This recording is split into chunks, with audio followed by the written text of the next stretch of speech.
Bem-vindo ao Leadercast, o podcast para quem quer saber mais sobre liderança. Apresentação: Luciano Pires. O Leadercast chega até você com o apoio da DKT Brasil, que lidera diversas ações de marketing social para incentivar o combate às doenças sexualmente transmissíveis e facilitar as políticas de planejamento familiar. Acesse dktbrasil.com.br. E também com o apoio do LinkedIn, a solução que vem transformando a atração de talentos através das redes sociais profissionais.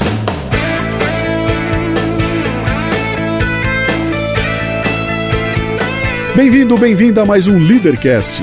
Hoje converso com Maurício Pereira. Este programa aproveita uma entrevista que eu fiz com o Maurício para o Café Brasil Guerrilheiro Formiga em 2011. A conversa foi tão fascinante, abrangendo a luta de um músico profissional no Brasil, que eu tenho que trazê-la de volta. Música, inovação, empreendedorismo é fascinante.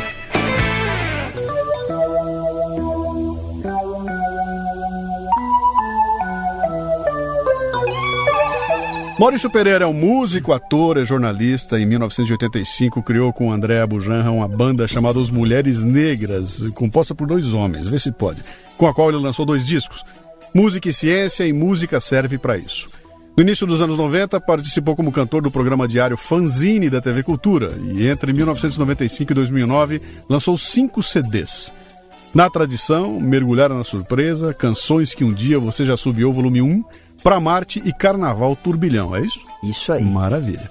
Em dezembro de 96, realizou o primeiro show ao vivo via internet do Brasil. Entrou no Guinness Book por causa disso, Vocês né? são todos meus netos. Manda ver. Maurício, para te dar as boas-vindas ao Café Brasil, um sujeito que você certamente conhece. Fico louco, faço cara de mal, falo o que me vem na cabeça. Não digo que com tudo isso eu fique legal. Espero que você não se esqueça. Espero ver você curtindo o reggae deste rock comigo. Grite forte, dê um jeito, cante e permaneça comigo.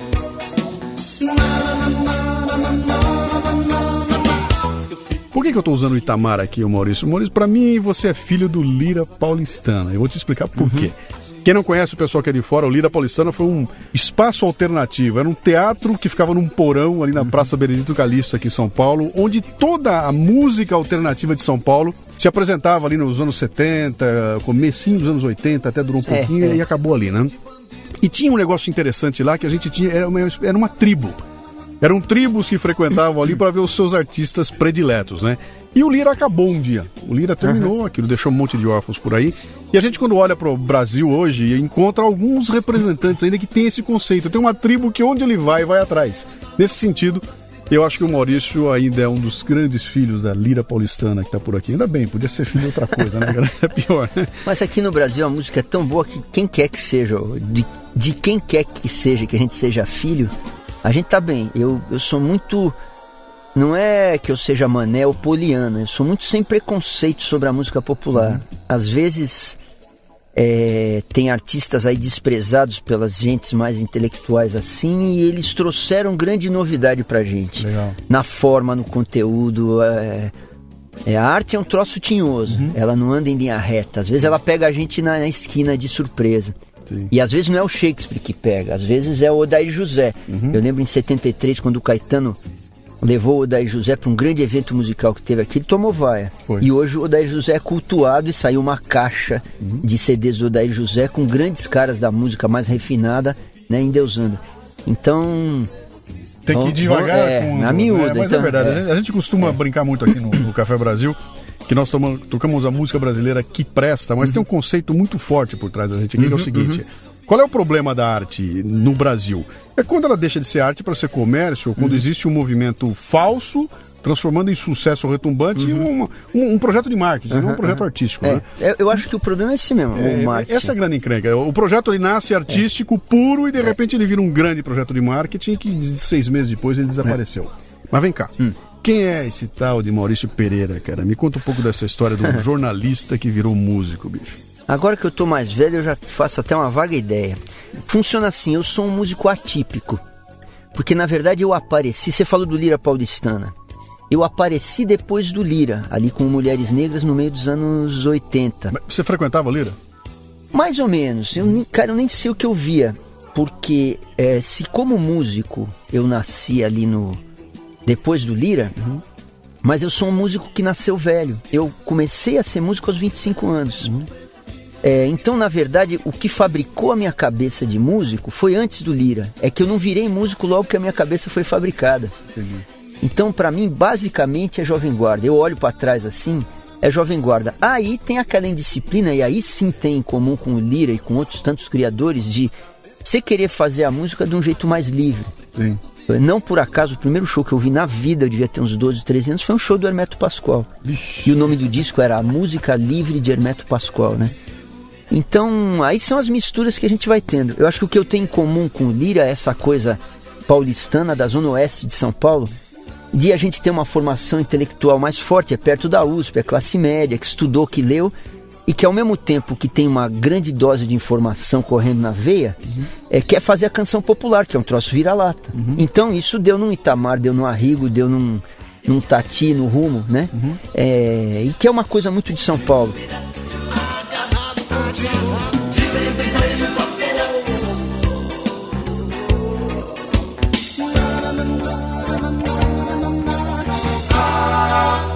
Por mais informação que a gente é uma civilização rueira. Eu vou chamar a cidade de São Paulo de uma civilização rueira. Eu tô vindo da Argentina agora, lá tem o termo callejero, que é rueiro. Da calle, então, mesmo quando você tem uma formação linguística, eu tinha estudado jornalismo na USP, na hora de fazer, cara, eu quero ser o Erasmo Carlos, eu não quero ser o John Cage. Sim. Mas tem hora que precisa ser o John Cage também. Não dá pra ter medo de nada em São Paulo, você nasce misturado. Eu vou te perguntar um negócio a respeito disso aí, mas eu queria ver uma coisa aqui interessante. Aqui no fundo você está ouvindo Em Barueri, é lá com as Mulheres Negras, é lá de trás, né? Em Barueri, na língua do índio, é o lugar onde o amor bebe água, onde a felicidade amarra o sapato. Em Barueri é do lado do lugar comum.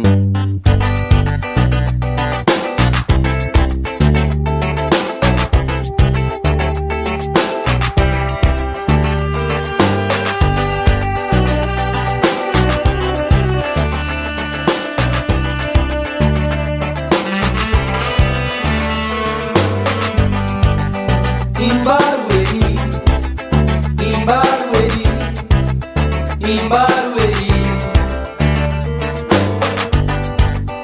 em Barueri, em Barueri, em Barueri,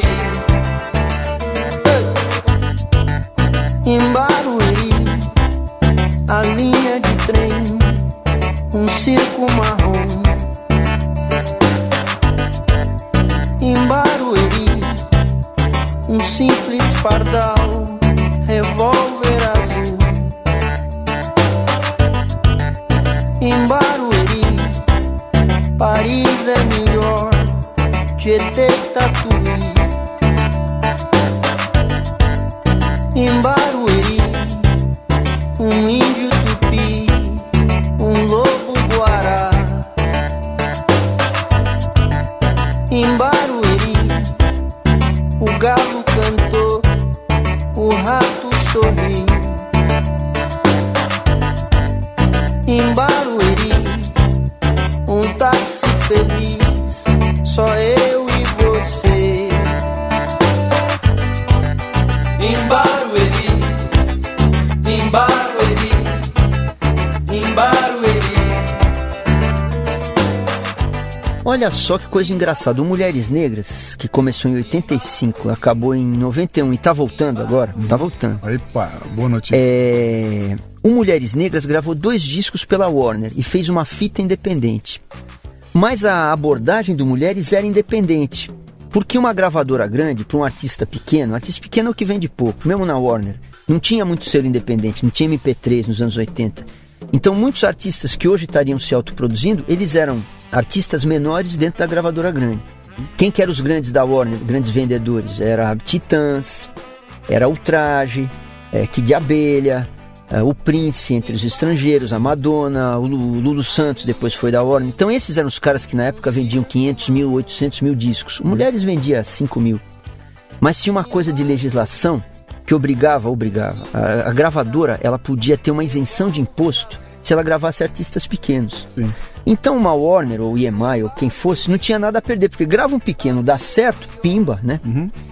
Então o Mulheres, mesmo estando na Warner, já tinha cabeça independente. A gente tinha uma newsletter, a Mulheres em 5 anos tinha uma newsletter de 5 mil pessoas, e a cada 3 meses a gente mandava um jornalzinho pros caras. Pelo correio. Pelo correio. Selo. Isso, a gente pegava os endereços, gastava, a gente guardava um dinheiro numa caixinha para comprar selo, para mandar, para ter envio de carta. A gente cultivava os nossos fãs. Então, para mim, nessa escola do Mulheres Negras, em 30 anos não mudou nada, cara, porque é isso. A gente bola a nossa mídia, a gente bolava nossas estratégias de vender disco. O nosso show sempre teve roteiro, direção, iluminação. Então a gente cuidava da carreira toda. Mulheres Negras, a gente era 3. Eu, o André Abujanra, e tinha o Aguinaldo Roca, que era o nosso sócio de fora do palco. Mano, a gente abriu uma microempresa, a gente tinha empresa, em 1985 tinha empresa. Então a gente era um guerrilheiro. Tinha empresa para trabalhar, cara, pra fazer um projeto, para lidar com o Sesc, para vender um show. Então o Mulheres sempre foi guerrilheiro pro.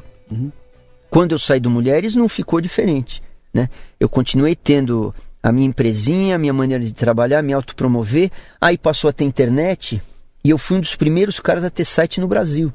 Era essa a próxima pergunta. Então, onde é que entra a internet no teu negócio, cara? Conta aí. Em 1900, Mulheres acabou em 91. Aí entre 92 e 95, com o dinheiro do meu bolso, eu fui gravando o meu primeiro disco solo, o Na Tradição. No começo de 95 ele estava pronto. Aí eu ia lançar independente, independentaço mesmo. Eu até mandei prensar em Miami, um esquema para sair mais barato, para eu não ficar na mão das prensas brasileiras, né? Você que ia procurar as lojas para oferecer, para ficar com 5 No começo eu ia. Na Baratos, na Pops aqui em Pinheiros, na Baratos lá na Galeria. Um abração pro Luiz Calanca. A Pops até hoje também e o Calanca são caras que têm os meus discos. Então os parceiros guerrilheiros estão lá. Estamos todos aqui, né? E eu estava terminando o encarte do disco e eu ouvia falar desse papo de internet. E eu tenho um irmão que trabalha com internet, ele desenha, faz software, né? E na época, tipo começo de 95, ele me falou, se liga, porque eu já tinha um e-mail num BBS, num Bulletin Board System. Era eu me lembro disso. BBS era em DOS, você podia só trocar texto. Não tinha o disco ainda. E esse meu irmão me falou, aguenta a mão, porque no segundo semestre vai chegar aqui no Brasil um troço que já tem nos Estados Unidos, que se chama Web, World Wide Web, é o www, é a web. Eu falei, porra, mas o que é web? Web é um tipo de uma internet que ela não é só texto. Tem desenho, tem figurinha, tem isso, tem aquilo outro. Eu falei, que legal. Então ele me falou, espera até agosto, setembro que vai ter. Aí, além de você ter o e-mail, você tem a página. E você já bota isso no teu disco. E dito e feito. Então eu segurei uns 6 meses o meu disco. E quando eu lancei o Na Tradição, que foi tipo agosto, setembro de 95, já tinha web. E o Rui Amaral, que é artista plástico, grafiteiro, da pesada, estava fazendo sites. Ele falou, preciso testar, preciso desenhar site, ver se funciona. Ele fazia tudo torto, mas funcionava. Então logo em agosto eu já tinha um site desenhado e funcionando, com links para jogar para mim, para me mandar e-mail. O que não tinha era banda larga, né? Para ter muita música, para ter imagem como tem agora. A internet era precária, né? Pô, eu me sinto conversando com o Fred Flintstone. Mas eu sou, cara. Aí eu fui um dos primeiros artistas a ter site. Aí, no meio de 96, o que aconteceu nos anos 90 de diferente de antes? As gravadoras estavam caindo. As rádios estavam no esquema de jabá muito forte. E as rádios estavam se tornando redes de rádio. O Mulheres nos anos 80, a gente ia para Ribeirão Preto, as rádios não estavam em rede. Então, mesmo tendo rádio de jabá, tocava uma banda pequena como Mulheres, tocava em Santos, tocava na Stereo Valley, que era a rádio de São José dos Campos, porque as rádios não estavam em rede. O que aconteceu nos anos 90, Transamérica, Band, Antena 1, Jovem Pan, ficou rede. Então o que toca em São Paulo, toca em Cascavel, no Paraná, em Campo Grande, no Mato Grosso e em Santarém, no Pará. Aí matou a gente, quebrou a perna da gente, que aí só toca os grandes mesmo, né? Então eu não conseguia tocar em lugar nenhum, fazia os meus shows independentes e tal, eventualmente viajava, mas não tinha acesso nem a jornais, rádios e TVs. Aí um dia eu fui no meu provedor reclamar, porque eu usava Macintosh, e você pode imaginar o que era um Macintosh no meio dos anos 90. Nada funcionava, nada. Tudo travava no Macintosh. O mundo tinha sido feito para Windows, né? Aí eu falei, não, eu não vou escrever pro ombudsman lá, chamava Dialdata, era um provedor legal aqui de São Paulo. Eu não vou escrever pro ombudsman, porque vai que o e-mail não chega porque é Macintosh. Eu fui lá, toquei a campanha, descobri onde era, toquei lá. Ah, não, sabe que eu tenho a página ancorada aqui e tal, mas nada funciona tal. Aí eu queria falar com a assistência técnica, como é que chama? Suporte técnico. Aí me aparece um moleque de 14 anos, cheio de espinha, chamado João Ramírez. Pô, cara, eu sei quem é você. Eu falei, você sabe quem eu sou? Você era do Mulheres Negras, você tem um disco, eu tô ligado, eu ouço tudo. Eu tenho um blog, não sei se já tinha blog naquele tempo, ele tinha um site dele que ele botava dicas de música, da cabeça dele. Falei, pô, então, cara, eu tenho um Mac, nada funciona e tal. O fato é que ele falou, Mac não vai ter jeito tão cedo mesmo, ele é mais lerdo, os softwares batem e tal. Não era como hoje, né? Aí conversa vai, conversa vem, ele me falou assim, moleque de 14 anos. Eu expliquei, contei minha história de já guerrilheiro, né? Tentando fazer de tudo pra estar com a água acima da superfície do pescoço, né? O pescoço pra fora d'água. Ele falou, dá pra fazer um show ao vivo pela internet pro mundo inteiro. Eu falei, eu acredito, claro que dá. Eu tenho site, eu acho que dá. O que tem que fazer? Ele falou, mas você topa? Eu falei, topo. Ele falou, não, porque eu já fui num monte de artistas, eles não acreditam, porque ninguém tinha site. Quem que tinha site? Eu tinha site, a Marisa Monte e o Gil logo tiveram site, ninguém tinha site. Mesmo os artistas independentes, porra, você acha que o Arrigo ou o Itamar iam saber? Porque também, apesar de eles serem independentes, o Mulheres Negras nessa coisa de autocomunicação, de autoprodução, era de ponta. O Mulheres tinha uma visão diferente da turma do Lira. Mas tem até hoje, né? Vocês, o teu show do André é uma loucura. Eu você acho chega lá, tem um Mac no palco, no mesmo nível de importância que o artista. Sim. É você e ele dialogando, e né? o Mulheres, no mesmo nível de importância do artista, tem o trato com as plateias, o trato com o ouvinte lá em casa dele, iluminação, que Mulheres sempre foi muito multidisciplinar. Guerrilheiro, sabe aqueles guerrilheiros? Lembra aquele Brasil, o filme? Que sim. O encanador... Sim. Que o encanador, se precisasse, ele desmontava uma bomba de hidrogênio também. É isso. Legal. Então o fato é que o moleque me falou e reclamou que, ninguém acredita que dá pra fazer um show de internet, ninguém sabe nem o que é internet. Falei, então vamos fazer, vamos. Será metade do segundo semestre de 96. Falei, o que precisa? Ele falou, você me arranja 2 linhas telefônicas. Não, isso foi no fim de 96, porque a data estava em cima. Eu tinha uma data no Centro Cultural São Paulo, que era um show especial de Natal, em dezembro de 96. Então eu falei, tem um mês aí, o que nós temos que fazer? Me arranja 2 linhas telefônicas e na véspera me libera o Centro Cultural pra gente fazer um teste. Aí eu tenho meus mano aqui, moleque de 14 anos e os mano dele pela internet. Falei, tá bom, o que você vai fazer? É o seguinte, 1486, porque ali era modem de 14K, 1486 pro som, 1486 pra imagem. A imagem eu vou fazer com uma câmerazinha, não tinha webcam.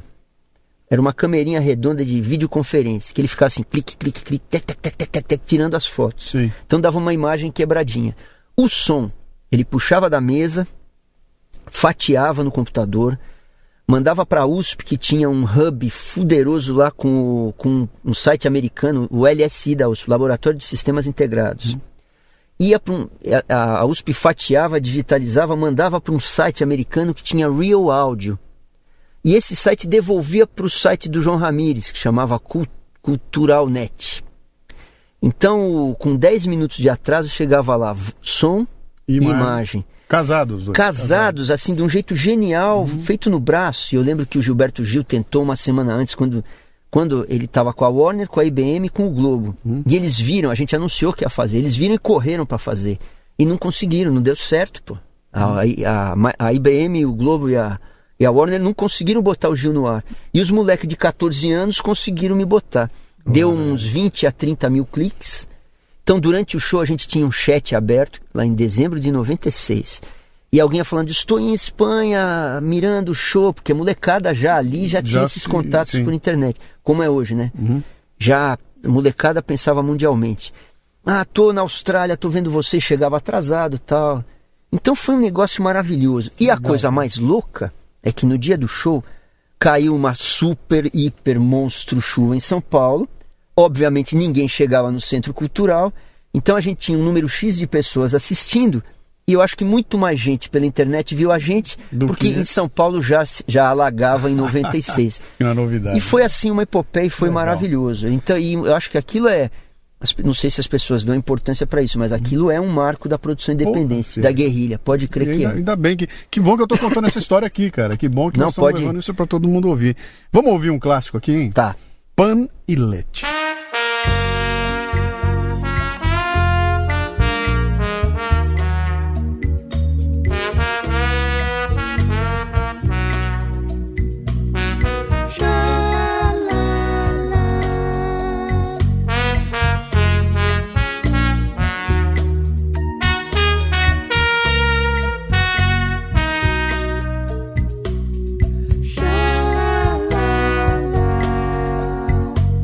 Eu quero estar contente, eu e toda minha gente. Eu quero pan e leite, que se possa ir pra frente, ser bonito, inteligente, sempre pan e leite. E que apesar do presidente tem a casa, escola e dente, fartamente, pan e leite. E que numa noite quente, por acaso chova e vente, que bom, pan e leite. Bem agora, de repente, ter você na minha frente, rente, pan e leite. E que quando a gente deite, sonhe sossegadamente, que nós somos pan e leite. Tchau, tchau, tchau, arrivederci. Eu me vou tranquilamente, sente, pan e leite, anticonstitucionalissimamente queremos pan e leite. Pan e leite, eu fiz essa música com meu primeiro filho no colo. Minha mulher foi trabalhar, deixou o moleque comigo. E eu tava compondo, ele devia ter uns 6 meses assim. E compondo no computador, panela de pressão ligada, moleque no colo, quase dormindo. De repente estourou a panela, voou sopa de mandioquinha pra todo lado. E eu no pânico, acho que o reflexo não foi nem cuidar do moleque ou limpar a cozinha. Foi fazer uma canção de um pai latino-americano em pânico com o filho no braço, olhando pro futuro. Cara, é genial. Pan e leite. Ela é genial, é muito legal.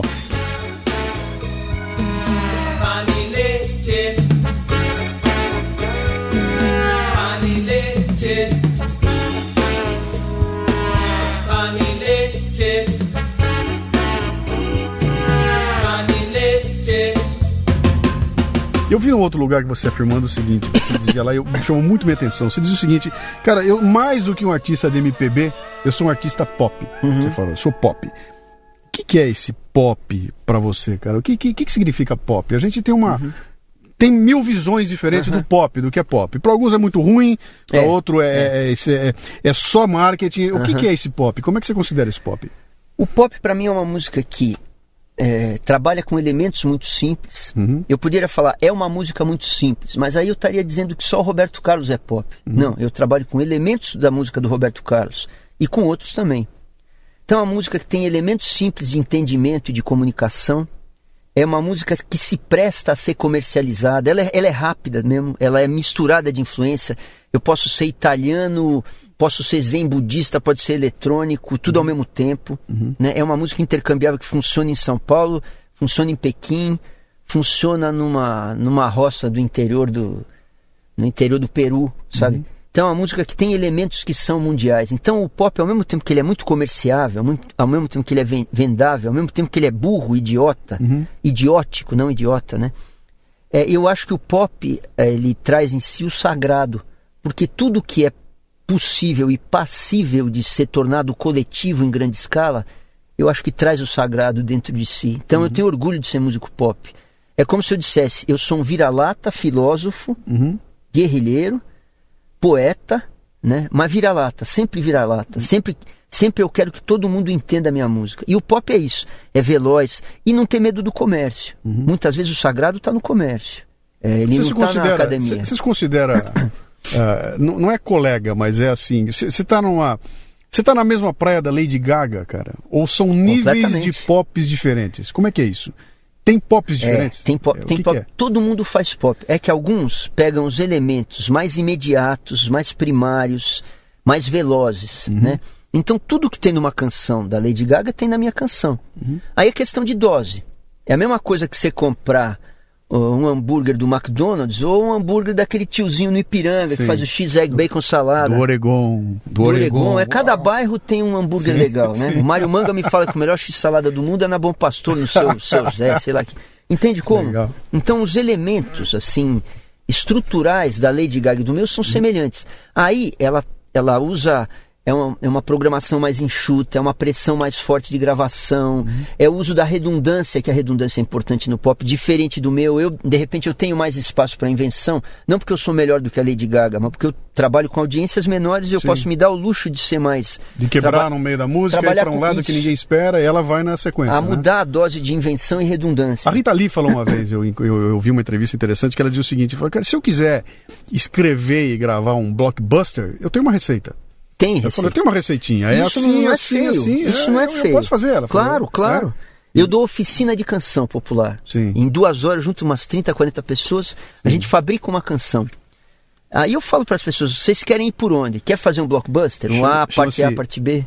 Oficina Canções Instantâneas. Olha que delícia. Acabei de dar na Argentina, lá chamou Taller de Canções Instantâneas. Que legal, cara. E esse sensorial da canção pop, introdução A, B, refrão, solozinho A, B, refrão e uma coda que a gente diz que é o final, a repetição.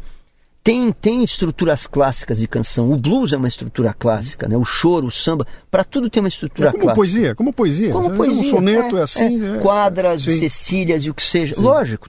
Não é pecado ter. Muita gente acha, não, a criação é um negócio puro que vem do nada. Vai do nada, coisa nenhuma que vem do nada. Legal. A gente tem formas muito consagradas. E a canção vagabunda popular não é diferente. Quando eu falo vagabunda, não estou falando mal dela, não. Sim. Falando vagabunda no sentido italiano. Sim. Vagabundo, vagante, que anda na rua, que caminha. Então alcance de qualquer um, qualquer um tem acesso a ela. Então, esses formatos populares ou comerciais, eles têm muita densidade estética dentro.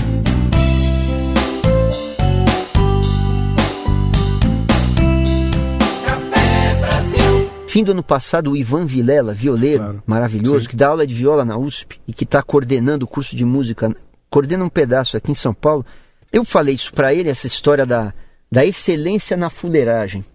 E ele me pediu e eu escrevi, tem à venda aí, um texto para a revista da USP, que foi temática no fim do ano passado sobre música.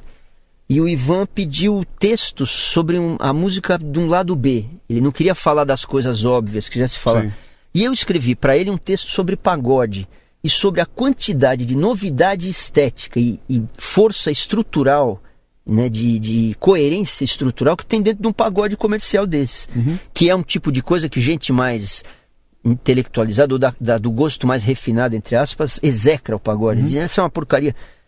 Você não é obrigado a gostar, mas que dentro disso tem inclusive muita invenção e traz muita novidade criada de baixo para cima, do extrato social, que teve menos estudo, que teve menos dinheiro, que mora na periferia, e os caras encontraram uma maneira de tornar o samba uma coisa pop, acessível e cheia de invenção. De certa maneira isso explica esse fenômeno do YouTube, aí, porque esses virais que aparecem no YouTube toda hora, vêm do fim do mundo, cara. São gravados com uma câmerazinha de celular numa praia e de repente o Brasil inteiro tá atrás daquilo lá. Quer dizer, deve ter Alguém me comentou uma vez que esse negócio chama-se meme. Sei. É um meme. Um meme é alguma coisa que provoca uma cócega no seu cérebro. E a única forma de coçar é pensar nele.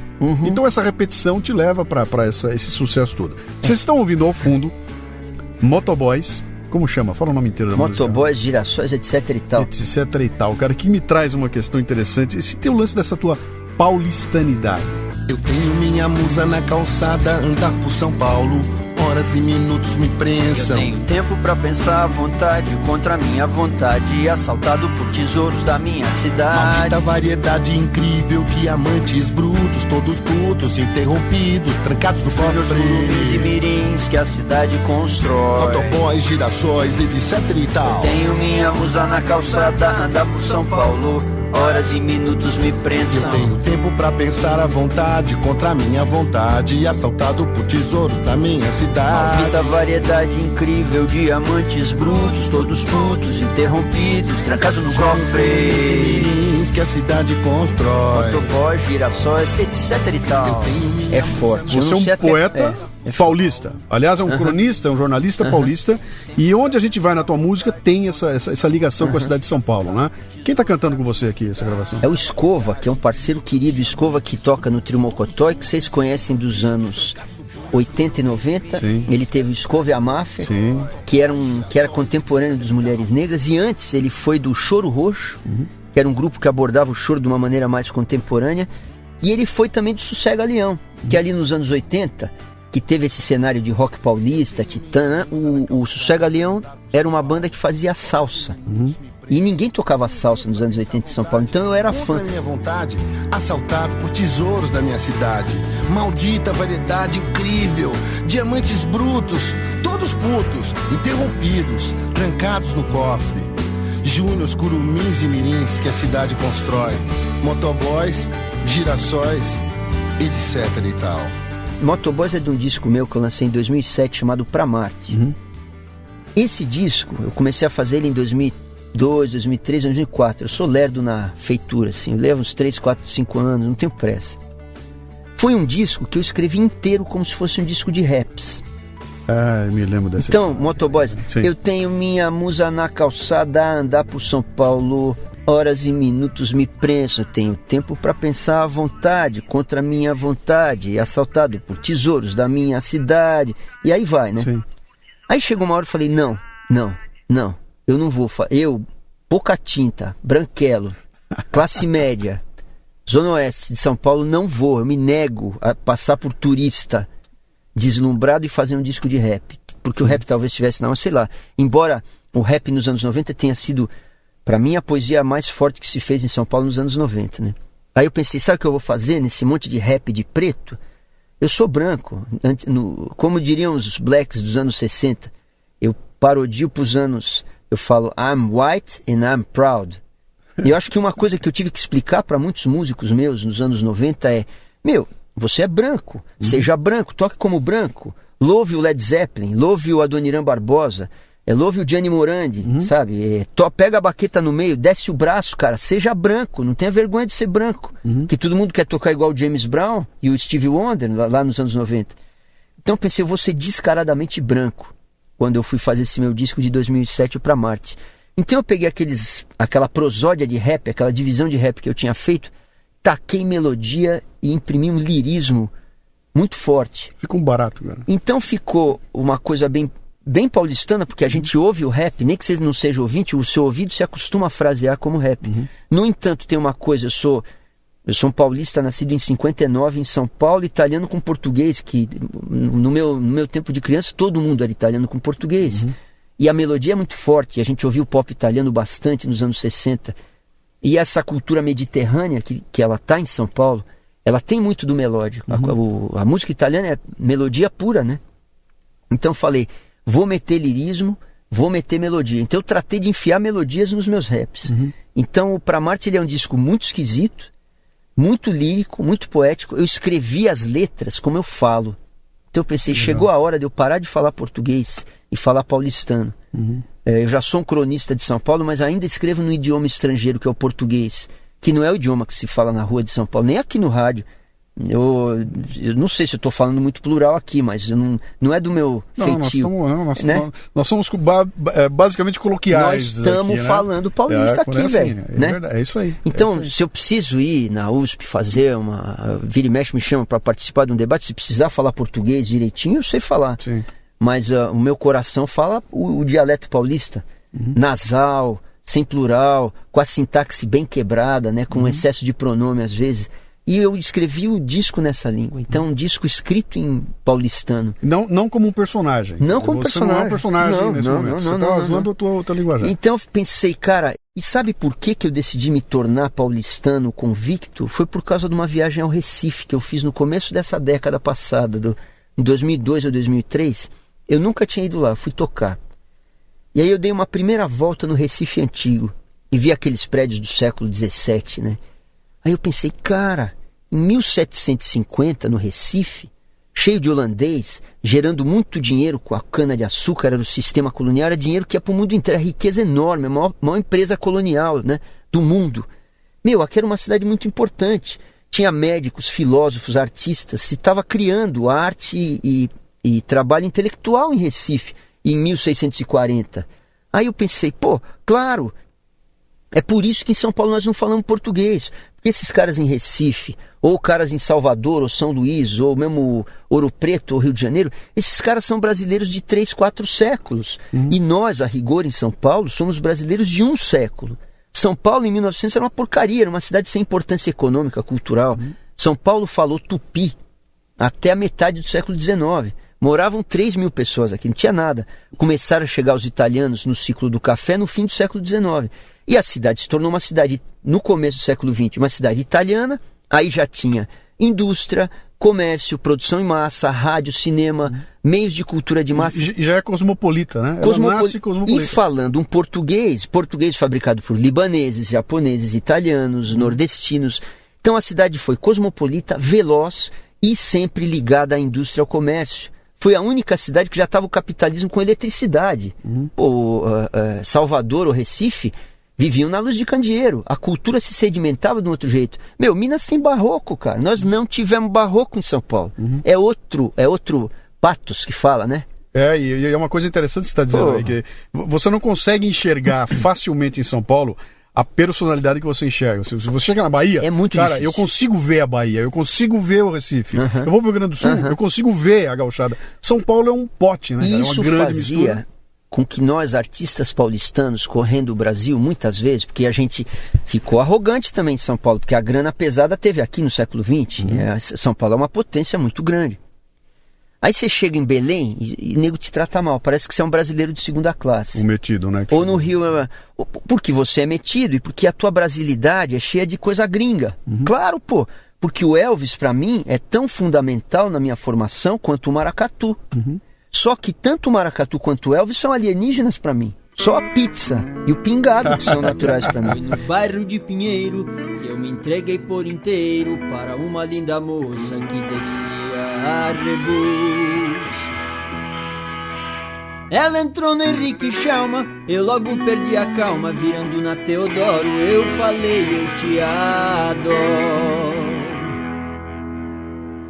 Respondeu-me, deixa disso, na Benedito Calixto. E eu fiquei chorando à toa na calçada da rua Lisboa. Mas a sorte foi bacana e na Cristiano Viana vi alguém descer contente desde a Capote Valente. Era a moça que se fora, que voltava da João Moura. Nós ficamos apaixonados, fomos pra Doutor Arnal. E você gosta de cantar São Paulo, né, cara? Vocês estão gosto. ouvindo ao fundo Modão de Pinheiro. Por que Modão de Pinheiro? É Modão de Pinheiro ou Modão de Pinheiros? Não, de Pinheiros. É Pinheiros. Mas eu falo Pinheiro, não, tá, porque então tá. às vezes a gente precisa comer umas silabinhas aí, né? Deixa, escuta um pouquinho. Ela então falou, vem cá que o caso é sério, vem aqui comigo para o cemitério. Eu disse, minha pequena, comigo não tem esquema, ou nós vamos pro cinema, ou pra Vila Madalena. Zum! Ela então sumiu e me deixou mal, eu desci correndo a rua Cardeal, fui me arrastando a pé e emboquei na Sumaré. Foi uma época que eu tava ensaiando para um show que eu fiz com o Theo Werneck, que é guitarrista Sim, daqui de São Paulo. A gente fez um show juntos. Ele guitarrista do blues, do pop, eu cantautore do pop. E a gente fez um show de música caipira em 92, por aí. Porque sempre a gente tem a família no interior e a gente trouxe coisas que a gente lembrava. A gente cantou Tonico Tinoco, cantou Tristeza do Jeca, cantou coisas mexicanas, cantou coisas americanas, folk, caipiras e tal. E o Theo, ele morava na Capote Valente com o Arthur Azevedo em Pinheiros. E eu todo dia fazia o mesmo caminho. Aí um desses dias eu tava tomando banho e me veio o caminho na cabeça, eu fui rimando aquilo e fiz uma moda. Virou a música, olha que loucura. Aí eu fui pro Itaim e nunca mais se ouviu falar em mim.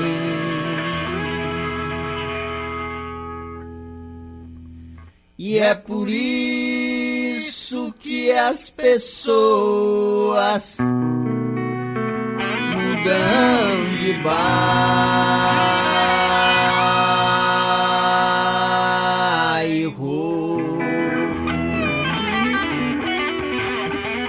Agora, ó, deixa eu fazer uma ameaça a mim mesmo aqui. Sim.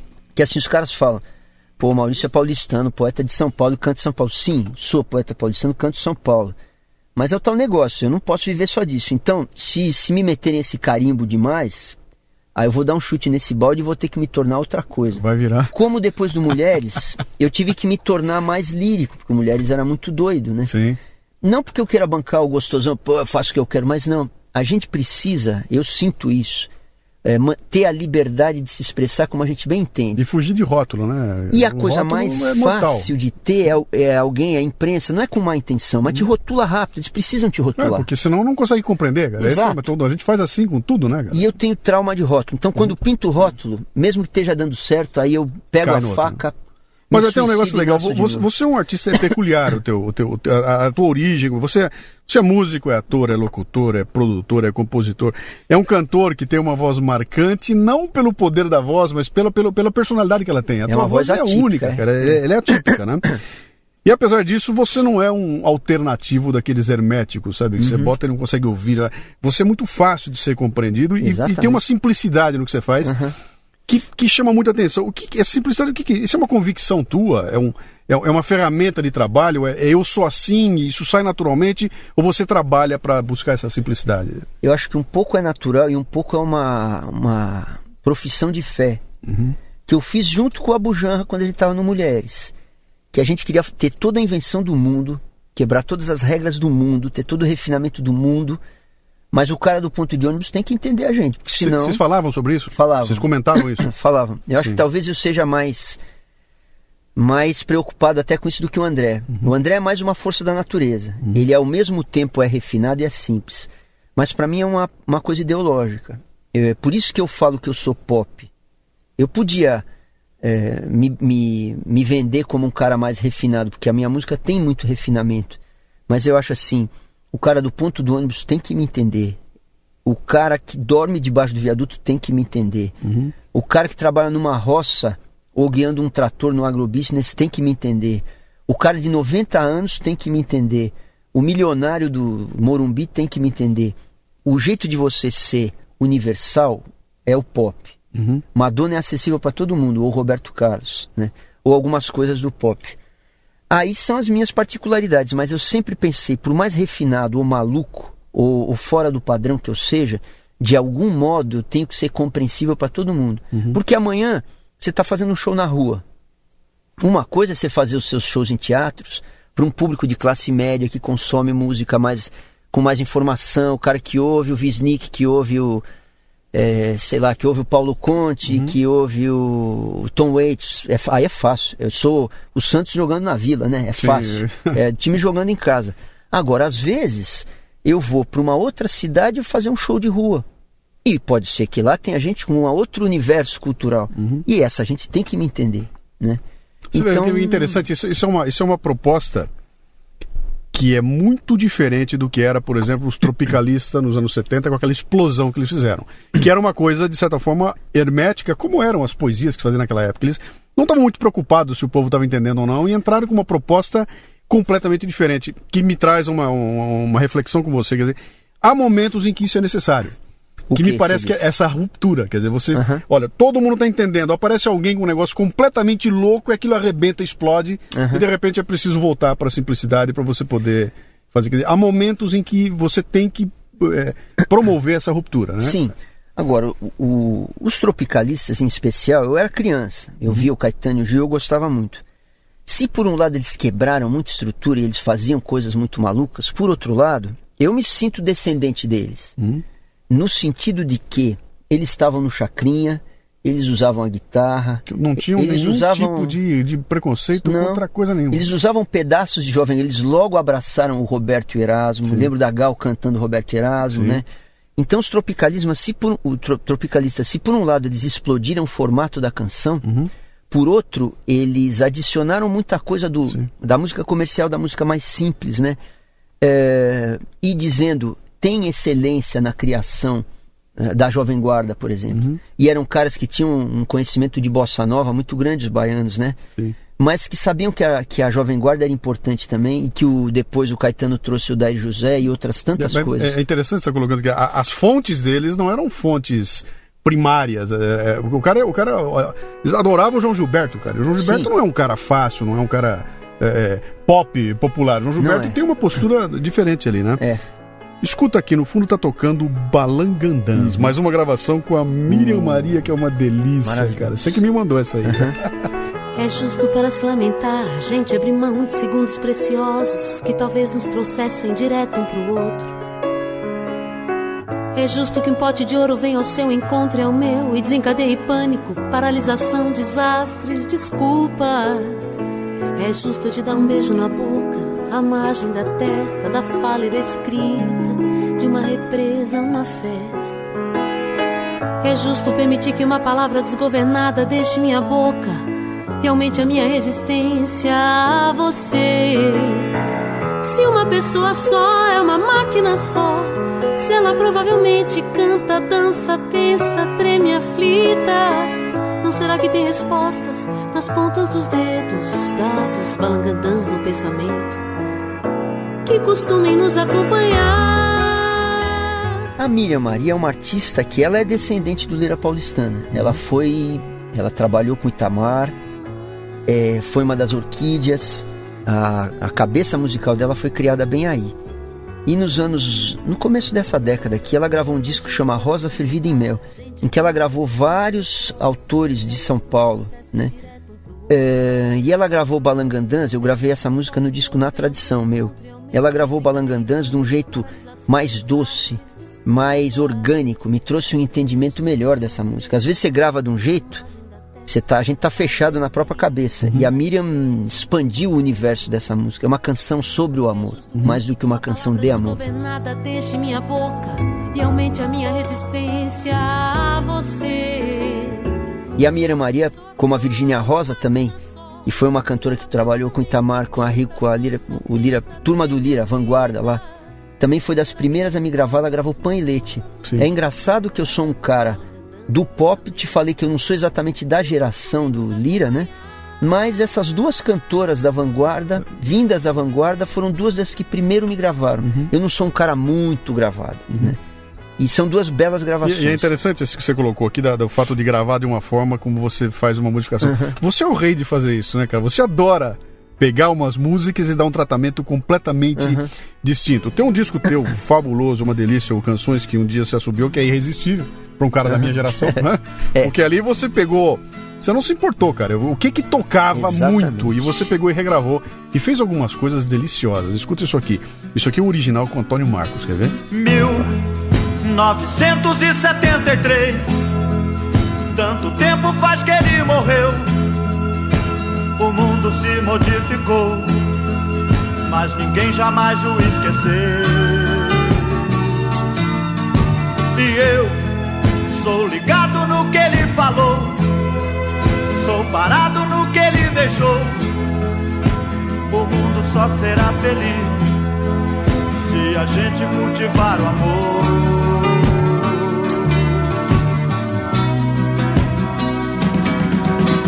Ei, irmão, vamos seguir com fé tudo que ensinou o homem homem de Nazaré. Ei, irmão, vamos seguir com fé tudo que ensinou o homem de Nazaré. Aí entra o Maurício e faz uma coisa assim.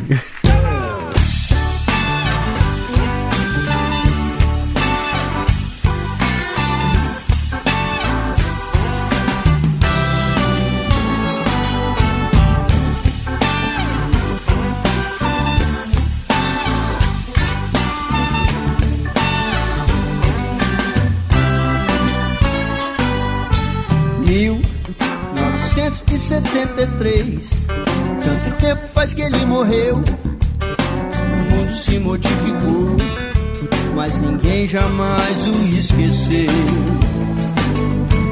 Eu, ligado no que ele falou, parado no que ele deixou, o mundo só será feliz se a gente cultivar o amor.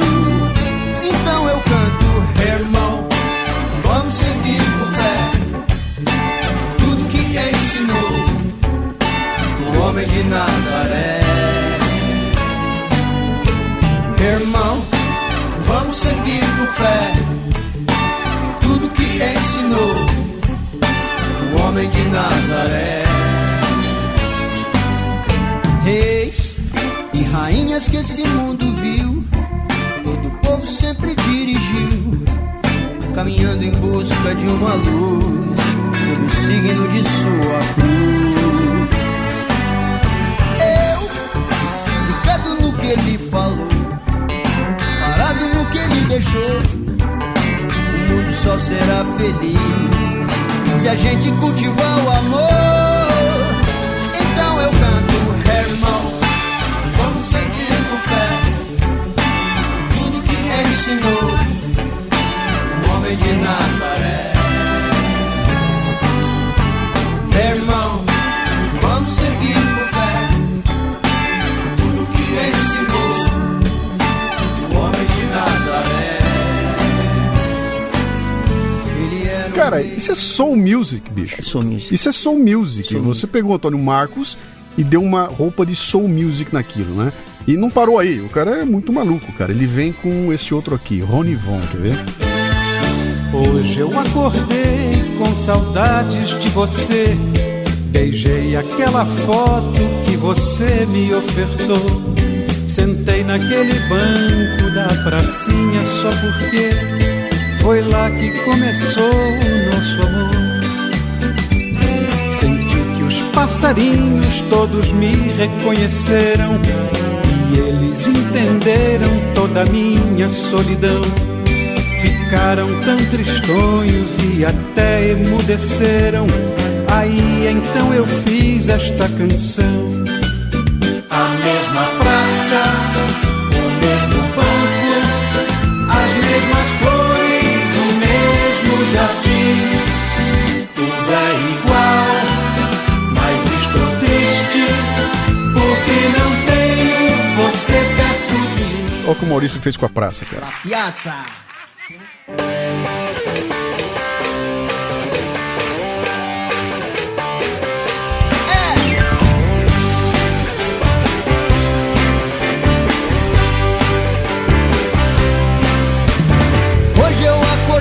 Com saudade de você, beijei aquela foto que você me ofertou. Sentei naquele banco lá da praça só porque foi lá que começou o nosso amor. Senti que os passarinhos todos me reconheceram, eles entenderam toda a minha solidão. Ficaram tão tristões que até emudeceram. Aí então eu fiz essa canção. A mesma praça, o mesmo banco, as mesmas flores, o mesmo jardim. Tudo é igual, mas estou triste porque não tenho você perto de mim. Meu, isso é rock. Total, Stones. Isso é rock. De alguma maneira é Stones. Rock em cima da praça. Desenhei, escrevi no coração o meu nome junto ao seu. ser seu grande amor, então jurei. Você muda completamente a personalidade da música e mantém a referência. Quer dizer, eu sei que música que tá tocando, tá tocando completamente diferente de tudo aquilo que eu ouvi, mas, cara, é irresistível, né? O que é essa... Isso é uma homenagem que você tá fazendo? É uma curtição? O que é isso? Esse meu disco aí, o Canções que um dia você já assobiou, são aquelas canções que estão no inconsciente da gente. Às vezes você não tem o disco, não gosta daquele artista, não gosta da música, não gosta daquele gênero, mas tem música que chega pra você, tá no bar, ela tá tocando, você pega o táxi, ela tá tocando, no ônibus, na estação rodoviária, toca na novela, você ouve, papá. Então tem umas músicas muito simples que elas entram no coração da gente à revelia. E eu tava com muitas dessas no começo do século XXI, e eu resolvi exorcizar elas. Eu pensei, quais são essas músicas que eu conheço, eu sei que todo mundo conhece, mas que às vezes tem vergonha de falar, ou que não, né? E aí eu fui pondo pra fora. A banda, o Turbilhão de Ritmos, a banda com a qual eu gravei esse disco, são caras que tinham tocado comigo no Fanzine, que era o programa da TV Cultura nos anos 90, diário, ao vivo, apresentado pelo Marcelo Rubens Paiva. Já era Turbilhão lá? Não, lá não era. Depois se formou pra esse disco? Formou pra esse disco. Ali eu fui um cantor de programa de TV, eu cantei mais de 600 músicas em 2 anos, de todo tipo. De Noel Rosa a Amado Batista, era uma delícia, tudo. Era uma delícia. Maravilhoso, uma escola. E essa banda, o programa acabou em 94, e no começo dos 2001, 2002, essa banda caiu na minha mão. Tipo, queremos tocar, vamos brincar. Com essa banda eu só toco música dos outros. E são músicos que fizeram baile, músicos que gostam de música simples, mas que ao mesmo tempo são cheios de ideia na cabeça. Sim. Então a gente brincou de fazer música simples com liberdade instrumental, né? Mas com pegada, que a coisa paulistana, o rock and roll é muito forte, cara, aqui. Não há nome melhor pra essa banda do que Turbilhão, cara. É um turbilhão. É uma festa. Você gravou ao vivo? Gravei ao vivo. Pô, é fantástico. E o repertório veio fácil, porque alguma coisa a gente tocou no Fanzine, alguma coisa todo mundo hoje em volta dos 50, naquela época em volta dos 40. Então o que a gente ouvia nos anos 60? Jovem Guarda, pop italiano, Gianni Morandi, que eu gravei, eu ouvia Adoniran, aí depois quem viu novela ouviu O Amor e o Poder, o Guilherme Arantes. Então são coisas que tocaram no rádio. O rádio é muito fazedor do inconsciente coletivo ouvinte da gente, né? Então foi um disco que ele foi irreverente nesse sentido, que para nós foi brincadeira. São músicas que dá para brincar, zoar, mas reverente. Para eu dizer, olha, eu me prostro como os budistas, eu me ajoelho diante das grandes canções. E as grandes canções não são só do Dorival Caymmi e do Tom Jobim. As grandes canções podem ser uma canção como Férias na Índia, que é do Osmar Navarro na Jovem Guarda, ou pode ser uma canção do Taiguara, como tinha nesse disco, ou pode ser O Amor e o Poder, que é uma versão de uma versão. Sim, eu já usei no programa, toquei tudo aqui. Pois toquei então, a versão da versão da versão. Toquei as 3, você e os outros. Ou O Homem de Nazaré, que eu fiz participei de um programa da prefeitura no tempo da Marta, que a gente ia tocar nos céus. E o meu trabalho é mais difícil, nem sempre eu conseguia ligar o público. Aí eu tocava O Homem de Nazaré e as pessoas amavam. E eu perguntava depois, por quê? De onde vocês conhecem O Homem de Nazaré? Que é muito mais antiga. Ele falou, não, tem igreja que usa aqui na periferia. Tem canções, é isso que eu falo, tem canções muito simples, às vezes com 2 versos e uma boa frase de musical. O cara faz um clássico que não vai morrer, que nem Mozart e Beethoven. É isso aí. Então esse Canções que um dia você já assobiou, eu acho que é o meu disco mais sagrado. Se tem algum disco que eu ponho na minha frente, acendo uma vela e de joelho eu me ponho à disposição do disco, é esse aí. É uma festa, cara. E essa banda de quando em quando toca comigo. Ano passado a gente gravou um disco de carnaval, e é o mesmo caso, são canções que a gente ia pular no baile quando a gente era pequeno. Esse eu não tenho ainda, cara. Vou te dar. Vou precisar. Chama Carnaval Turbilhão. Eu tenho uma pergunta, eu fiquei curiosíssimo nesse disco, cara, porque eu ouvi, e você deu esse tratamento, olha, meteu soul music aqui, meteu um rockão ali, e de repente você entra com O Meu Mundo e Nada Mais, do Guilherme Arantes, e você faz quase aquilo que ele fez, cara. Quando eu fui ferido, vi tudo mudar. Das verdades que eu sabia, só sobraram restos. E eu não esqueci toda aquela paz que eu tinha. Tinha tudo, hoje estou mudo, estou mudado. À meia-noite, à meia-luz, pensando, daria tudo por um modo de esquecer. Eu queria tanto estar no escuro do meu quarto, à meia-noite, à meia-luz, sonhando, daria tudo por meu mundo e nada mais. O arranjo é muito parecido. Você não mexeu na música. Eu olhei pra aquilo e falei, por quê, cara? É porque o Guilherme Arantes é um paulistano, é um cara da rua, e aquilo tava na... Por que você não mexeu nela? Eu acho que essa música é uma que eu mexi não tanto na forma, mas eu mexi no espírito. Não estou bem certo se ainda vou sorrir sem um trago de amargura. Como ser mais livre, como ser capaz de enxergar um novo dia. Eu que tinha tudo, hoje estou mudo, estou mudado. À meia-noite, à meia-luz, pensando, daria tudo por um modo de esquecer. Eu queria tanto estar no escuro do meu quarto, à meia-noite, à meia-luz, sonhando, daria tudo por meu mundo e nada mais. Então a minha maneira de cantar é uma maneira de... Eu imagino o meu mundo e nada mais. Alguém introvertido, sim, e revendo conceitos. Para mim isso é uma maneira de se propor metafísica para o cidadão comum. Então o meu mundo, até porque é uma música que você começa a cantar, aqui em São Paulo pelo menos, todo mundo canta essa música. Sem dúvida. Então você não canta sozinho. Então no show eu abaixo a luz, falo para as pessoas, vamos meditar. Quando eu fui ferido, né? Então eu acho que o que tem mais de diferente da minha versão pro Guilherme Arantes, ele é mais pop, é uma produção de gravadora grande, então é mais enxuto de forma, eu improviso um pouco mais. Eu que tinha tudo, hoje estou mudo, estou mudado. À meia-noite, à meia-luz, pensando, daria tudo por um modo de esquecer.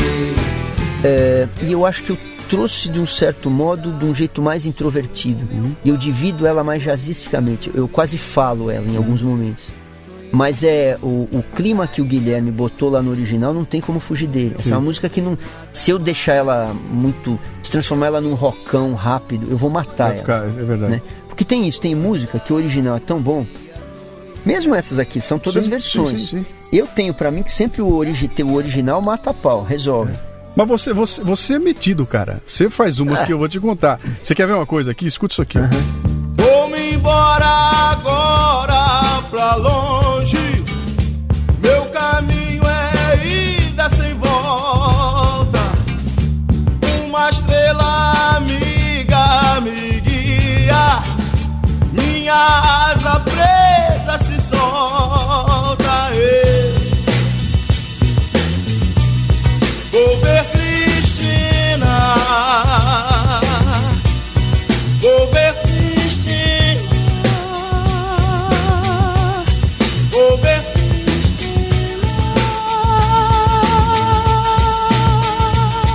Vocês estão ouvindo Cristina com o Tim Maia. Esse sujeito aqui pega e ele consegue ser mais soul do que o Tim Maia. De repente entra a tua gravação que é mais soul que a dele. Quer ver, ó?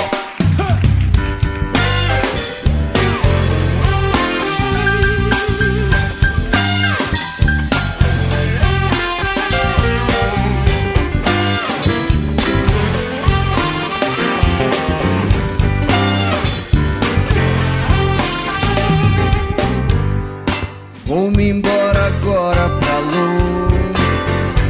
Meu caminho é ida sem volta. Uma estrela amiga me guia. Minha asa presa se solta. Vou ver Cristina, vou ver Cristina.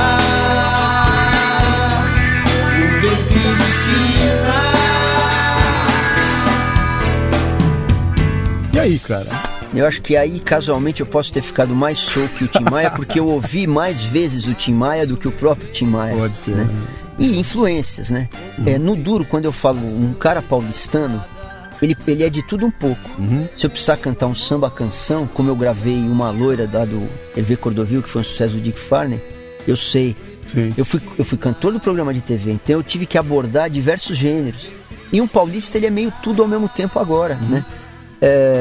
E a soul music, ela, na minha formação ali dos anos 80 no Mulheres, foi uma época que se ouviu muito soul, se ouviu muito funk, a música negra americana, Prince, James Brown estava se ouvindo muito, Stevie Wonder, estava se ouvindo muita música negra sincopada. E Tim Maia sempre é um deus para nós, músicos brasileiros populares, é um dos grandes deuses da canção brasileira. Eu gosto muito dessa tua capacidade de reciclar as coisas, de utilizar coisas que estão esquecidas. Escutem o que vai entrar aqui agora, quer ver?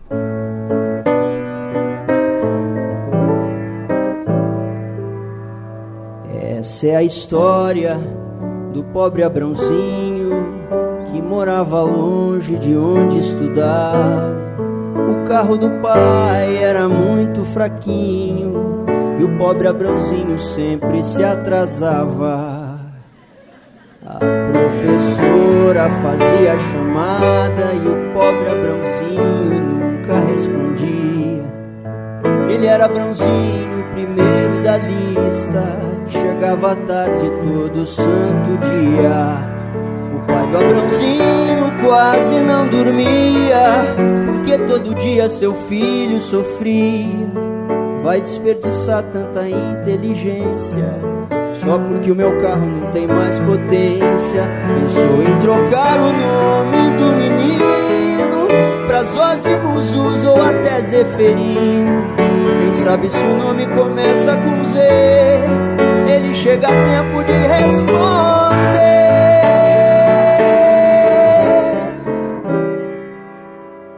Pensando melhor, trocou seu carro fraco por um Volkswagen que é o carro certo.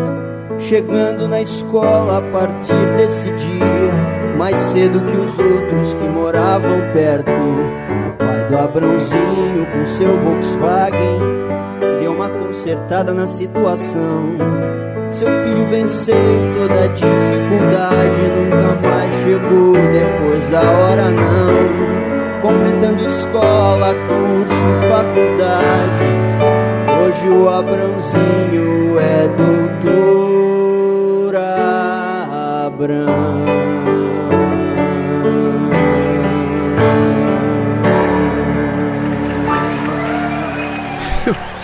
Que é isso, cara? Pois é, Abrãozinho é o nome da música. Abrãozinho. Eu sou um músico paulistano, tenho filho para criar. O que acontece em São Paulo? Muitos músicos acabaram tendo estúdio. Essa é a diferença de São Paulo para outros lugares do Brasil.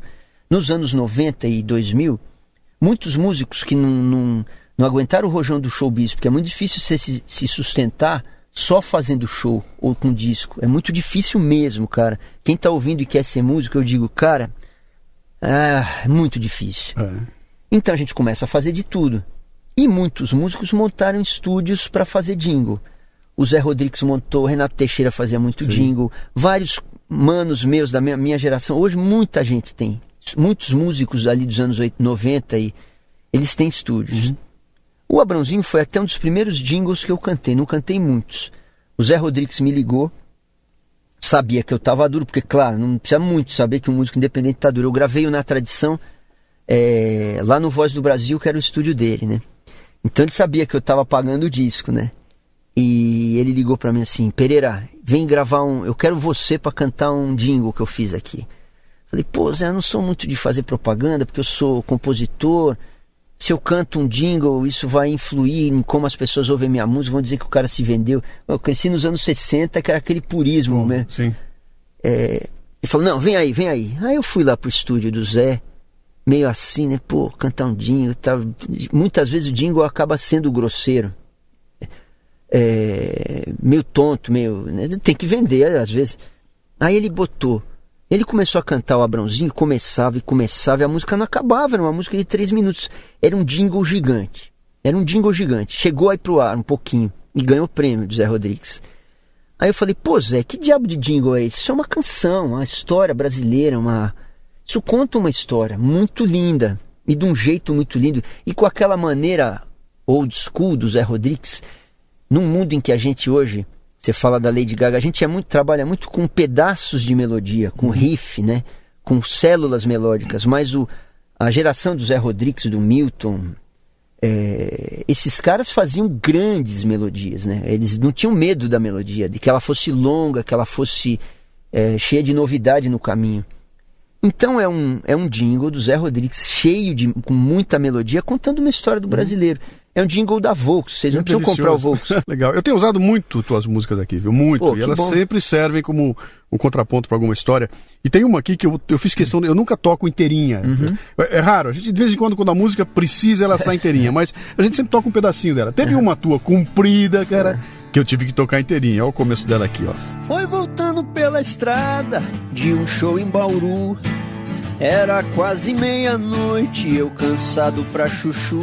Que lance é esse de Bauru? Bauru é minha terra, cara. Eu Você é nasci de lá. Bauru? E você toda hora fala de Bauru. Você deu uma entrevista lá, quando perguntaram pra você, vem cá, onde é que toca você? E você falou um monte de, o Nesp FM de Bauru, tem um show lá, tô voltando de lá. Que ligação é essa com a minha terra? Então, várias coisas. Primeiro, nos anos 80, como eu te falei, que as rádios do interior não estavam em rede, né, elas acabavam tocando mulheres negras, principalmente nas cidades universitárias, como Bauru, Piracicaba, Jabuticabal, Ribeirão, São José dos Campos, né?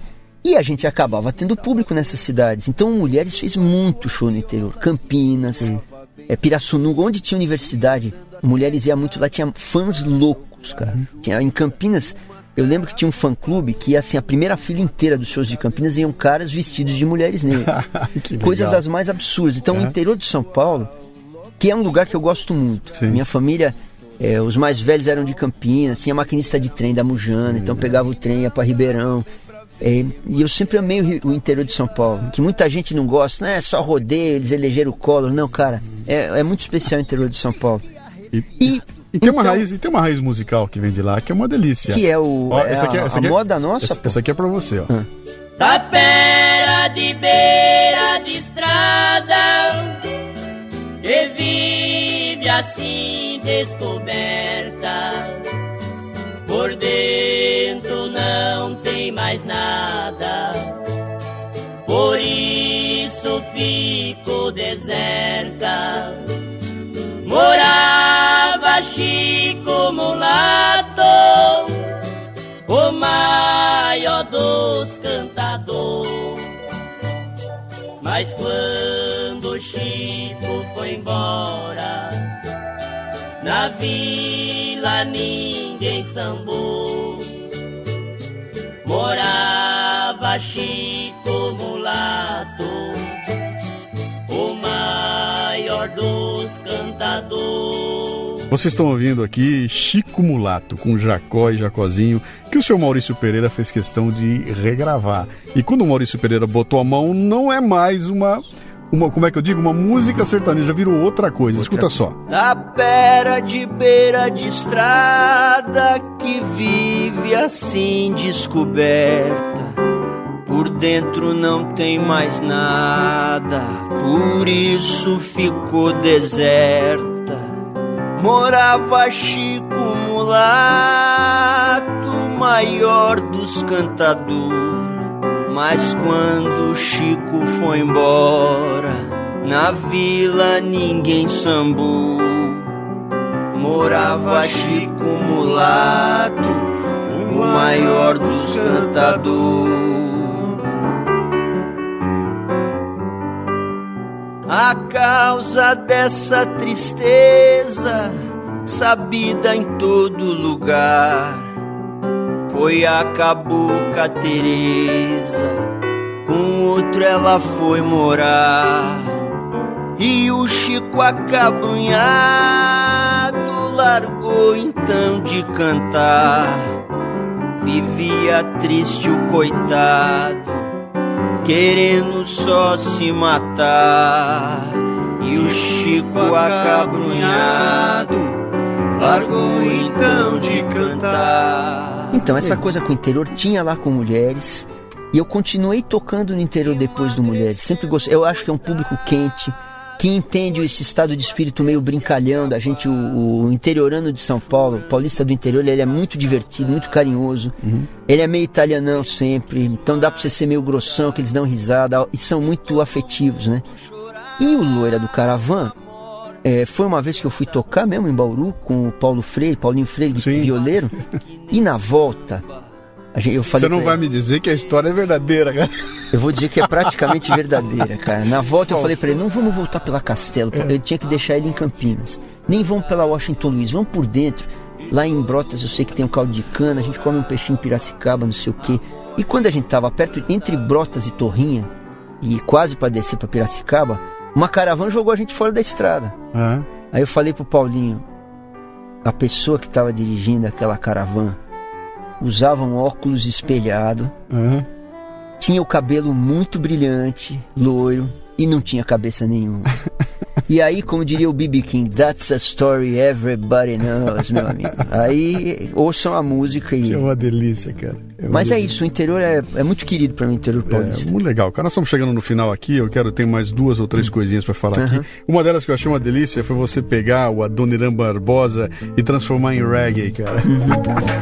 Joga as cascas pra lá, joga as cascas pra lá, joga as cascas pra lá, meu bem. Joga as cascas pra lá, joga as cascas pra lá, joga as cascas pra lá, meu bem. Se o senhor não tá lembrado, dá licença de contar. Aqui onde agora está esse edifício alto, era uma casa velha, um palacete assobradado. Foi aqui, seu moço, eu, Mato Grosso e o Joca, construímos nossa maloca.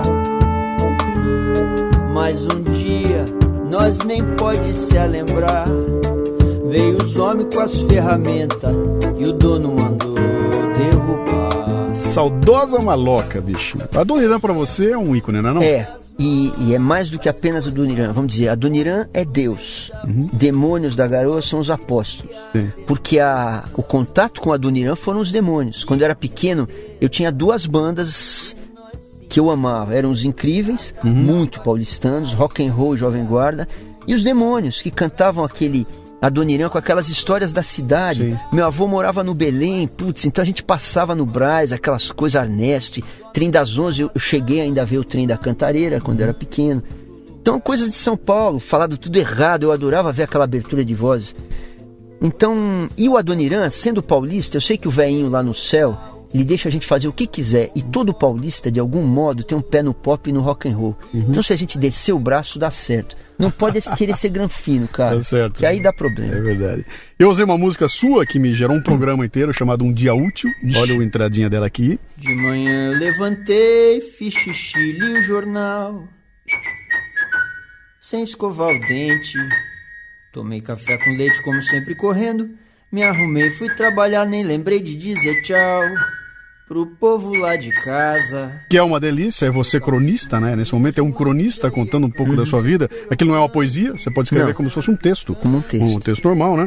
E me gerou um programa. Mas depois eu fiz um outro programa que eu achei interessante, que eu quero perguntar pra você, pro final aqui. Eu fiz um programa chamado Envelhecência.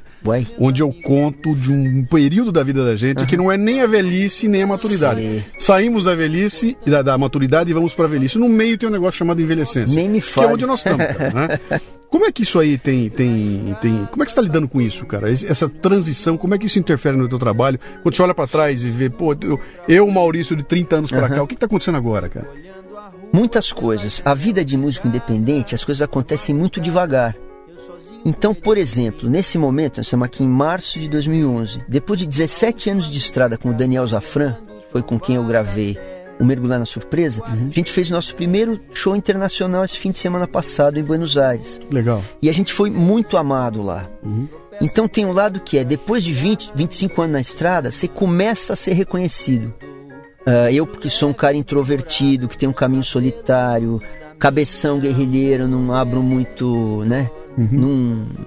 Tem horas que eu sou intransigente e pago o preço disso. Então, depois de 20, 25 anos, eu aqui com 51 anos, tô colhendo um pouco de fruto. Legal. Esse é um lado.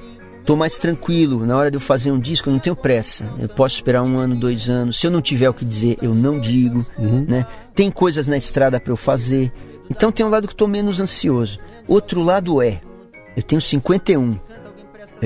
É duro chegar no fim do mês e não ter dinheiro. Então, e eu sei que a carreira é muito louca, a profissão é muito difícil, e eu preciso ter preparo físico para talvez chegar aos 70 e tá ralando igual. Tô fazendo ainda, sim. Então o que eu tô fazendo? Tô fazendo pilates, então eu tô mais forte do que eu era 10 anos atrás. Parece gozação. Não, mas é verdade, cara. Eu ando, eu tento me manter fisicamente forte. E tento, a minha cabeça... Eu tenho um filho de 19 anos, tenho 3 filhos. O de 19 tá tocando, tem uma banda. De vez em quando ele me chama para tocar com ele. E por ele eu tô tocando com músicos mais jovens e bebendo em fontes de gente que tem 30 anos a menos que eu. Legal. E eu tô então muito em contato com o que se está fazendo em São Paulo agora. Então eu tô muito ligado, apesar de eu ser um jovem guarda, um bitomaníaco velho, eu tô ouvindo Tulipa Ruiz, Karina Burr, Kiko Dinucci, Rômulo Frois, Catatal, Rodrigo Campos, Rafael Castro, Marcelo Genesi. Toda essa gente é muito familiar para mim. Ouço, e com vários deles eu já toquei. Lulina. Então, um jeito de eu me manter vivo fisicamente eu estar forte, outro é conhecer o que está acontecendo e ao mesmo tempo tentar manter a calma, porque a gente às vezes se empolga, que acha que aos 50 anos alguma coisa vai andar mais rápido. Então eu tive um dia de glória em Buenos Aires antes de ontem, mas saber que eu chego aqui, sou guerrilheiro formiga e tenho que cavar cada centímetro. Então eu preciso estar fisicamente forte e mentalmente não muito ansioso. E tentar fazer música de um jeito que ela não fique datada. Sim. Que é por isso que o Mergulhar na Surpresa, depois de 15 anos, eu fui levar um show 0 km para Buenos Aires. E as pessoas estão querendo ouvir. Então é isso, é uma hora de olhar para trás legal, estão me reconhecendo, já fiz muita coisa, já errei, já sei o que dá certo ou não, e olhar para frente e pensar, o preparo físico não é o mesmo. E a profissão não me permite diminuir o ritmo de trabalho, porque é difícil ganhar. Então é um momento de pensar muito mesmo, de ver como é que eu consigo me manter, não é jovem, é me manter vivo, ativo e funcional, porque muitas coisas eu já não consigo mais fazer. Então, o que eu não estudei do instrumento eu não vou recuperar mais agora. Tem coisas que a minha voz já não alcança mais. Então é pensar, sabe jogador de futebol velho? Sim, eu jogo correndo menos e vai eu faço o pivô, a inteligência tem que ser, às vezes a inteligência tem que ser grande. Então tem que ser manhoso. Bom, cara, bicho, eu sou teu fã. Tá? Obrigado. Sou teu fã. Eu tenho todos os discos, faço questão de usar, a gente adora isso aqui. Eu reconheço essa dificuldade, esse trabalho também. Estou aqui em São Paulo ralando. O Café Brasil é uma iniciativa pessoal, absolutamente independente. Nós estamos tentando montar uma coisa nova por aí, né? E, cara, eu acho que isso é legal, saber que você tem uma fidelidade de público, tem uma tribo, onde você vai, aquela turma tá lá. Eu sei que você se alimenta disso. A gente brinca aqui com a turma que escuta, fala, manda um e-mail falando alguma coisa, porque o que nos alimenta é esse retorno, né? É muito importante. Quero te agradecer por ter vindo aqui, 1 hora de papo aqui, mas acho que foi legal, a turma vai gostar bastante. Eu espero que se interessem para descobrir o Maurício Pereira, depois desses discos todos aí. Porque apesar de eu estar há 30 anos na estrada, eu continuo fabricando meu público. Às vezes você encontra uma pessoa e fala, quem é você? Onde você estava? Não é reto, né? A gente importante. Sabe escolhe uma música aí pra gente encerrar o programa, cara. Escolher uma música? Tua ou não. Escolhe. Minha ou não, né? Deixa eu pensar, me pegou completamente de surpresa. Pode pensar que a gente corta ali. Deixa eu pensar se eu sou um grande ouvinte meu. Tem uma música chamada Trovoa, no Pra Marte. Sim. Que é uma canção de amor nervosa, paulistana, e que eu acho que essa tem a ver com ter 50 anos. Você saber que eu não fiz só coisa certa, às vezes eu sou um idiota, mas eu também tenho direito ao amor, à felicidade, a coisas boas, e eu sei que às vezes não vai ser nada bom, e que o ruim, o bom, o certo, o errado, vem tudo misturado assim. Nem por isso a gente tem que estar esperto ali, porque De vez em quando a bola pinta na área e pimba. A gente tem que fazer esse gol e correr pro abraço. E não pergunta não, porque se ele perguntar se pode chutar, todo mundo vai dizer não chute. Vai saber, meu. Com vocês, Maurício Pereira com Trovoa. Muito obrigado, cara. Eu que te agradeço. Minha cabeça trovoa, sob meu peito te trovo e me ajoelho. Destino canções pros teus olhos vermelhos, flores vermelhas, Vênus, bônus. Tudo que me for possível, ou menos, mais ou menos, me entrego, ofereço. Reverencio a tua beleza, física também, mas não só. Graças a Deus você existe. Acho que eu teria um troço se você dissesse que não tem negócio. Te ergo com as mãos, sorrio mal sorrio. Meus olhos fechados te acossam, fora de órbita, descabelada, diva, súbita.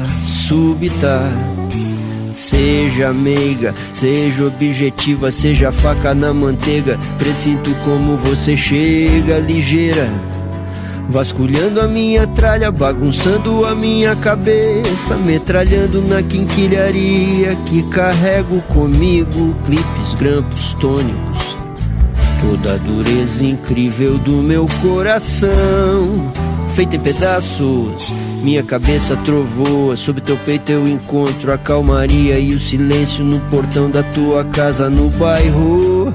Famílias assistem TV, eu não. Às 8 da noite eu fumo um Marlboro na rua como todo mundo. E como você eu sei, quer dizer, eu acho que sei. Vou sossegado e assobio, e é porque eu confio em teu carinho. Mesmo que ele venha num tapa e caminho a pé pelas ruas da Lapa. Logo cedo, vapor, acredita? A fuligem me ofusca, a friagem me cutuca. Nascer do sol visto da Vila Ipojuca. O aço fino da navalha me faz a barba. O aço frio do metrô, o halo fino da tua presença. Sozinha na padoca em Santa Cecília, no meio da tarde, soluça, quer dizer, relembra. Batucando com as unhas coloridas na borda de um copo de cerveja. Resmunga quando vê que ganha chicletes de troco. Lembrando que um dia eu falei, sabe, você tá tão chique, meio freak, anos 70, fica comigo. Se você for embora eu vou virar mendigo. Eu não sirvo pra nada, não vou ser teu amigo. Fica comigo. Minha cabeça trovoa, sob teu manto me entrego ao desafio de te dar um beijo, entender o teu desejo, me atirar pros teus peitos. Meu amor é imenso, maior do que penso, é denso, espessa nuvem de incenso, de perfume intenso. E o simples ato de cheirar-te, me cheira a arte, me leva a Marte, a qualquer parte. A parte que ativa a química, ignora a mímica. E a educação física só se abastece de mágica. Explode uma garrafa térmica por sobre as mesas de fórmica de um salão de cerâmica, onde soem os cânticos, convicção monogâmica, deslocamento atômico para um instante único em que o poema mais lírico se mostre a coisa mais lógica e se abraçar com força descomunal, até que os braços queiram arrebentar toda a defesa que hoje possa existir, por acaso queira nos afastar. Esse momento tão pequeno e gentil e a beleza que ele pode abrigar. Querida, nunca mais se deixe esquecer, aonde nasce mora todo o amor. Você ouviu o Leadercast, mas ele continua no portal cafebrasil.com.br, onde você encontrará a transcrição desta entrevista com links e mais informações. portalcafebrasil.com.br. Vá lá, Ajude a enriquecer o programa com seus comentários. Leia os comentários de outros ouvintes e mande sugestões de pessoas que você gostaria que fossem entrevistadas no programa. E se quiser nos contatar pelo WhatsApp é o 11 967 89 8114. O Leadercast chegou a você com o apoio da DKT Brasil, que distribui a mais completa linha de preservativos e géis lubrificantes do país, com a marca Prudence. A DKT realiza um espetacular trabalho de marketing social, contribuindo para o combate às doenças sexualmente transmissíveis e para as políticas de planejamento social. A DKT lidera e empreende. Acesse dktbrasil.com.br. E o Leadercast também chega com o apoio do LinkedIn, a solução que vem transformando a atração de talentos através das redes sociais profissionais. Agende uma demonstração gratuita dos serviços para atender suas necessidades de recrutamento em br.talent.linkedin.com.